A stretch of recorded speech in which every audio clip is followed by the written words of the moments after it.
Hello and welcome to Let's Talk DMARC. Today's conversation is between Valimail and Microsoft and Itron. I'm Cindy Villanueva. I'm the Director of Integrated Marketing for Valimail, and I'm delighted to welcome you and our presenters today. We have Doug Dominey from Itron, Jonah Levine is joining us yet again from Microsoft, and PJ Singh from Valimail. Before we get started, I would like to do just a couple of little housekeeping bits. We would love to hear from you. So if you would drop it into the comments box, your name and where you're located, that would be great.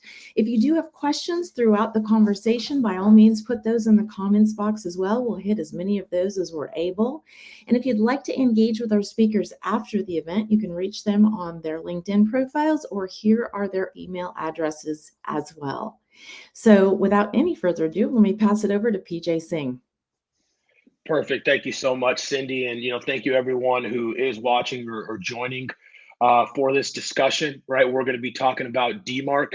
And for those of you not familiar with DMARC, just very quickly, it's an open email security protocol that allows organizations to protect themselves against spoofing and ensure that their domains are protected. And it's not only just to protect your domains. We're seeing this effect take place in a lot of different ways, whether it's affecting your cybersecurity insurance today. We also see that larger analysts like Gartner and Forrester are both recommending DMARC for organizations as a top security initiative. So we're excited to have this conversation with Jonah from Microsoft. That's a great partner for us, and Doug as well too from Itron, who's been a customer of ours. And so I'm gonna just ask Jonah. Obviously we have this partnership with Microsoft. Microsoft recommends Valimail to organizations for DMARC. What are your thoughts on DMARC, and why has Microsoft taken such a liking to DMARC and working with Valimail? Yeah, thanks, PJ. So before I dive in here, I want to quickly thank the Valimail team for hosting me today. It's always a pleasure to come on and talk security with you all. But to kind of respond to your question, I'd like to start out by talking about the Microsoft Digital Defense Report, which is Microsoft's cybersecurity intelligence report that describes the current cyber threat landscape. Based on the billions, or rather trillions, of daily signals that Microsoft Security Graph is collecting. And the goal of this report is to help companies worldwide understand the current state of cybersecurity and help them strengthen their security posture. So the report calls out a number of different recommended security practices, which come from our Microsoft security experts and our internal security operations team. And within this year's report, one of the Microsoft recommendations is that all organizations enforce DMARC to provide greater visibility and control over the messages sent and received by your domain.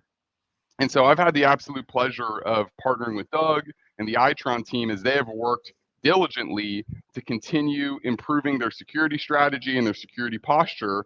And so I guess, Doug, I'd like to turn the question over to you. And really ask, how did Itron decide that DMARC was a top priority?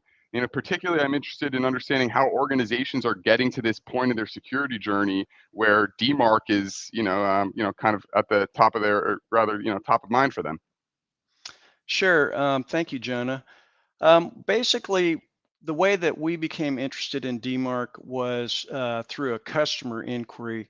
Itron does business with municipalities and electric, gas, and water utilities that tend to have fairly stringent security requirements. So last spring, our CISO was approached by a customer who asked why we weren't doing DMARC. And he asked me that question. And I said, well, we are doing DMARC. We have a DMARC record in DNS, and our policy is none.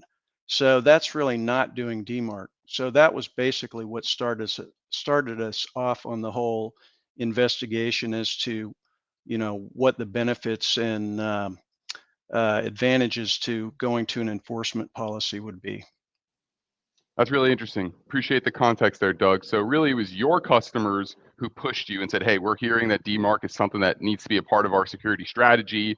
And when I think about the other organizations I've had the opportunity to work with across enterprise and government verticals, I think it's important that all organizations are really getting there and starting to think about DMARC as a part of their email security strategy if they aren't already.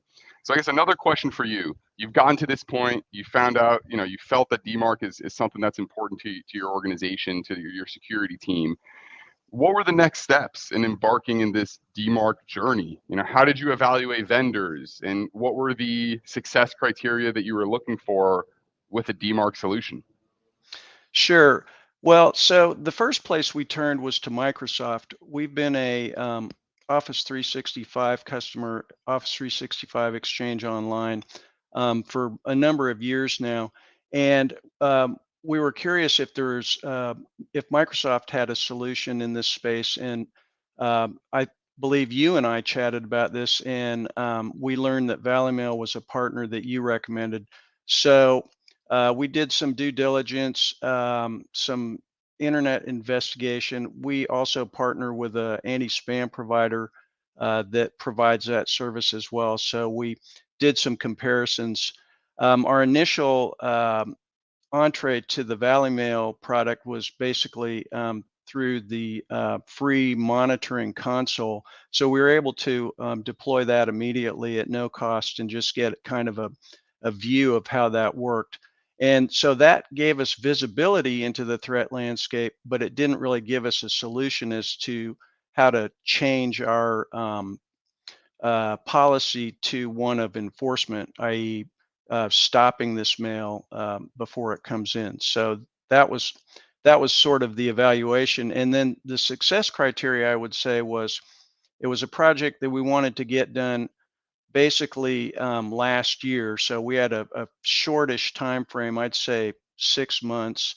We wanted to include our various sender partners. We probably, like many other enterprise customers, have partners like Salesforce and other third parties that send to us and also to our customers from our domain. And we also wanted to be able to have a better way to manage SPF and DKIM, which was an additional thing we could do with Valimail.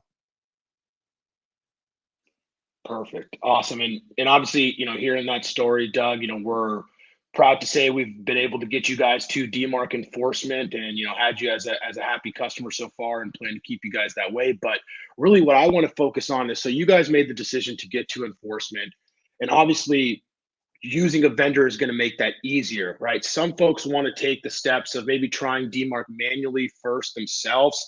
What would your recommendation be to an organization looking to get DMARC in place, and whether they're deciding between doing this manually themselves or using some sort of vendor out there to help them with this implementation? Well, I think it depends on the complexity of your sending environment. I would say that if if you control all your senders easily, so you only send through Office 365, for example, or you only send through your own edge servers, it would be something you could conceivably do on your own. For a larger enterprise customer with many senders, both internally and externally, the reporting of who's doing what in your name is complex to decipher, and can be the reporting is difficult. It can be done manually, but it's resource intensive, and we didn't have the availability nor the inclination to do all that on our own. We preferred to use a partner who did that as their primary business versus us being an in-house do-it-yourself for that functionality. Perfect. No, that's definitely, I think, a good point. If you do have just a simple configuration with just a couple services, maybe you can do this yourself. But a large organization, it's definitely going to help to have a partner work with you guys. So I think, what we've learned, from this conversation is, that obviously a vendor will help make it easier for you guys. But at high level, it's just about getting DMARC implemented, right? So as your customers, mentioned to your CISO, we want to make sure that the email ecosystem is safer. And the only way to make sure that's safer is by having everyone start to implement DMARC. So that's it for our LinkedIn Live talk today about DMARC. I want to thank Jonah from Microsoft for joining. I want to thank Doug from Itron for joining as well, too. And if anyone has any questions, feel free to reach out to either of us. We'd be happy to answer those questions for you guys and help you with your DMARC journey as well moving forward. Thanks, everyone. Thank you.